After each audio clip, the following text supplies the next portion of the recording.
ये बाऊ का है बेटा? अरे देखा तो आपने पता ही एक लीला हो का है?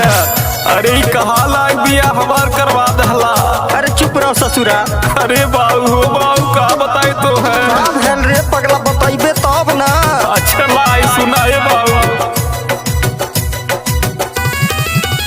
बाऊ मनला ना बात हम जोड़त रहली हाथ शादी काहे करवलाई फुहरी से।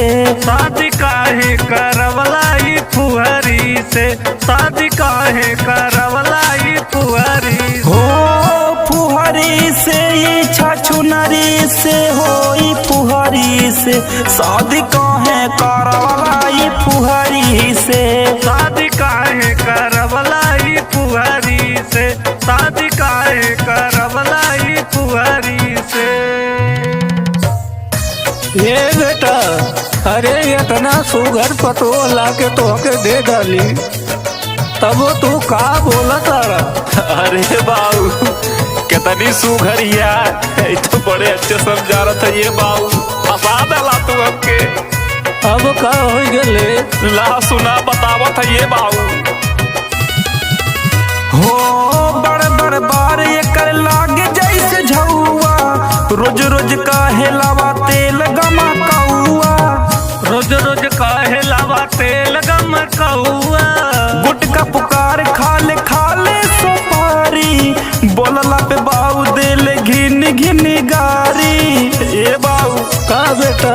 जानत हवा ये हमार जिंदगी पूरा रद्द करके धर दिल बा। ये बाऊ कहाँ लाग फसौला है। बतिया माने ना मोर गुस्सा भरल पोरे पोरे आदत गड़बड़ ये बाऊ में होरिया के। आदत गड़बड़े बाऊ में हरिया के। आदत गड़बड़े बाऊ में हरिया के। हो में हरिया के हो में हरिया के हो में हरिया के आदत गड़बड़ ये बाऊ में हरिया के। आदत गड़बड़े बाऊ में हरिया के। आदत गड़बड़े बाऊ में हरिया के। ये बाऊ का बेटा? इतना ना एक आदतिया औरो खराब है। अब का हो गले?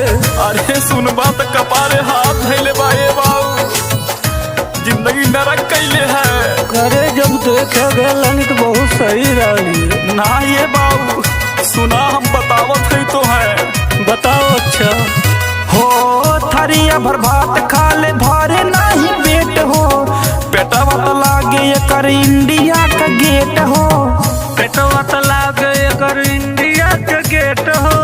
कवना जनमवा के कैले रहली पाप हो जई जनमवा में मिलल कर साथ हो। रे बाऊ कवन गलती हम कैले रहनी जे छछनरी हमार साथ पड़ली बाऊ बहुत परेशान करके रखले बा। महेंद्र मृदुल मगन निराला जी के लगन फंस गईले सुरेंद्र चकरिया में। फंस गईले सुरेंद्र चकरिया में। फंस गईले सुरेंद्र चकरिया हो चकरिया में हो चकरिया में हो चकरिया में फंस गईले सुरेंद्र चकरिया में। फंस गईले सुरेंद्र चकरिया में। फंस गईले सुरेंद्र चकरिया